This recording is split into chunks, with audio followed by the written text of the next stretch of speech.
समाजवादियों की मांग रही है जिसकी जितनी संख्या भारी उसकी उतनी हिस्सेदारी है।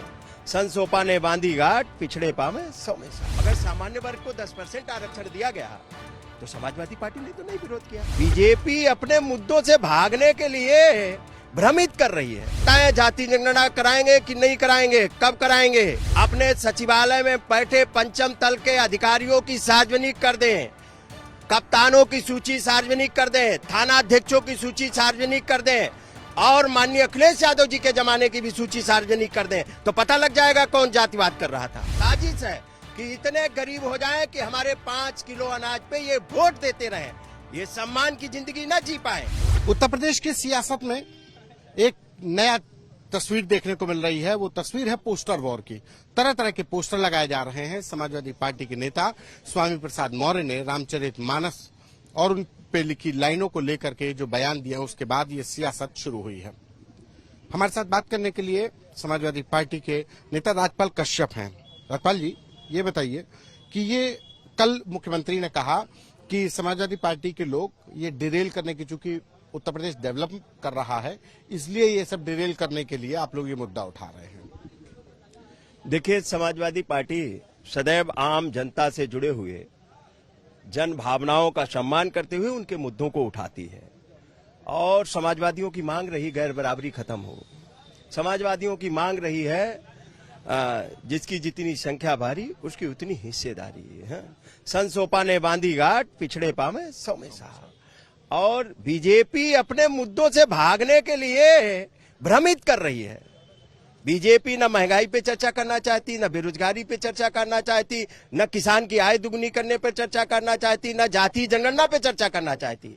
समाजवादी की मांग है और समाजवादी लोग कुछ ही दिनों में आप देखेंगे, अभी हम लोगों का एक अभियान चलने जा रहा, जाति जनगणना जन जागरूकता अभियान चलेगा। गांव गांव तक बीजेपी बताए, मुख्यमंत्री जी बताएं जाति जनगणना कराएंगे कि नहीं कराएंगे, कब कराएंगे और इनका हक अधिकार जो जातियों में लड़ाते हैं, ये बीजेपी के लोग जातियों में लड़ाते हैं। माननीय अखिलेश यादव जी ने सदैव कहा कि जनगणना हो जाए, आबादी के हिसाब से सबको हक अधिकार दे दिया जाए, जिससे आपस में ये जातियों का झगड़ा खत्म हो कि इसने ले लिया उसने ले लिया। अब तो एक जात के लोग मुख्यमंत्री के यहाँ सब लोग कलेक्टर कप्तान सब है, अब तो पिछड़ी जातियों की कहाँ है? जो मोस्ट बैकवर्ड के लोग हैं कहाँ है? कुम्हार का बेटा प्रजापति, नाई, विश्वकर्मा, निषाद, कश्यप, भुर्जी, राजभर, चौहान, लोधी, कहाँ है ये सब? लेकिन बीजेपी तो सर समाज की बात करती है। सर समाज की? हम तो कह रहे हैं कलेक्टरों की सूची सार्वजनिक कर दें, अपने सचिवालय में बैठे पंचम तल के अधिकारियों की सार्वजनिक कर दें, कप्तानों की सूची सार्वजनिक कर दें, थाना अध्यक्षों की सूची सार्वजनिक कर दें और माननीय अखिलेश यादव जी के जमाने की भी सूची सार्वजनिक कर दें तो पता लग जाएगा कौन जातिवाद कर रहा था। तो इसमें अगड़े और पिछड़े की लड़ाई नहीं शुरू हो गई है वर्सेस जो रिजर्व कैटेगरी में जो अगड़े पिछड़े की लड़ाई नहीं। देखिए, सदैव अगर पिछड़ों की भी बात पंडित जनेश्वर मिश्रा जी करते थे, आरक्षण की बात पंडित जनेश्वर मिश्रा जी करते थे, मोहन सिंह जी करते थे, डॉक्टर राम मनोहर लोहिया करते थे। ये कोई कश्यप निषाद थोड़ी थे, ये संविधान की भाषा है। बाबा साहब अंबेडकर करते थे। जो गैर बराबरी, जो पिछड़े, दलित, शोषित, वंचित है, इनको आरक्षण देना। अगर सामान्य वर्ग को 10% आरक्षण दिया गया तो समाजवादी पार्टी ने तो नहीं विरोध किया, समर्थन किया गरीब लोगों को। लेकिन जिस तरीके से बीजेपी अन्याय अत्याचार कर रही है, आज आरक्षण खत्म कर रही है, सरकारी नौकरियां खत्म कर रही है और सरकारी नौकरियों में आरक्षण खत्म कर रहे हैं, भर्तियां करा नहीं रहे, पेपर सब लीक हो जा रहे हैं, गांव गरीब किसान को बर्बाद किया जा रहा है। साजिश है कि इतने गरीब हो जाएं कि हमारे 5 किलो अनाज पे ये वोट देते रहें, ये सम्मान की जिंदगी न जी पाए। इसलिए तो।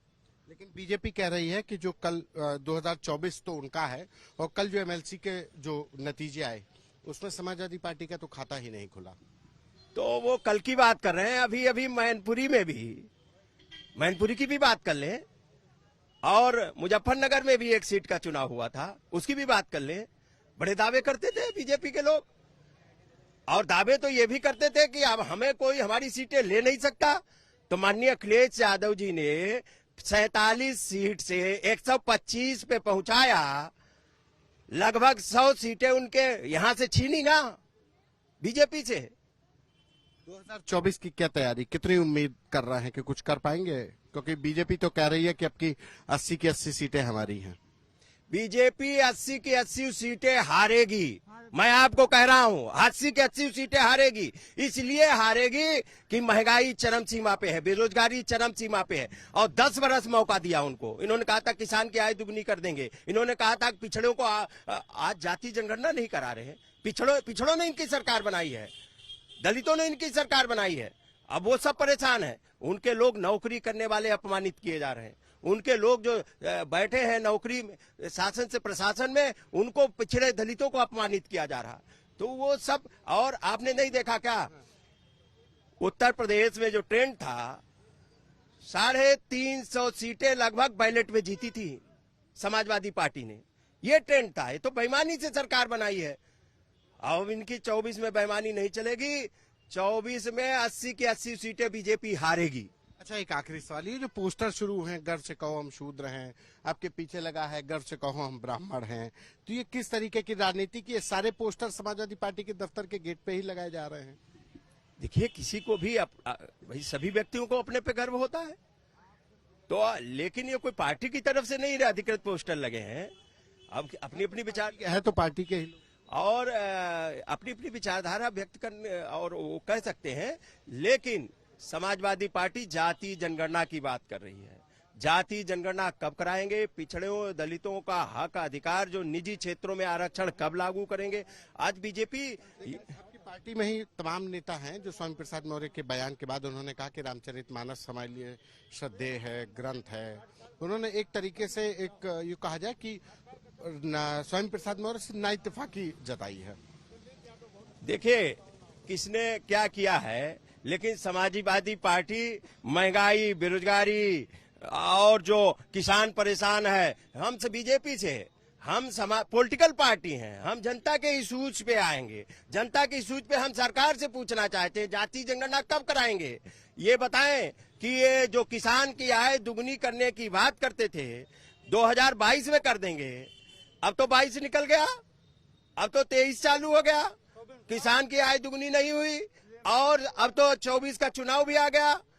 तो समाजवादी पार्टी माननीय अखिलेश यादव जी के नेतृत्व में बीजेपी की 80 सीटें हराने का काम करेगी। धन्यवाद। ये थे राजपाल कश्यप, ओबीसी वर्ग के प्रदेश अध्यक्ष, जिनका दावा है कि 2024 के चुनाव में समाजवादी पार्टी उत्तर प्रदेश की इसी एजेंडे के साथ 80 की 80 सीटें जीत कर दिखाएगी। कैमरा पर्सन संदीप के साथ संतोष कुमार, यूपी तक।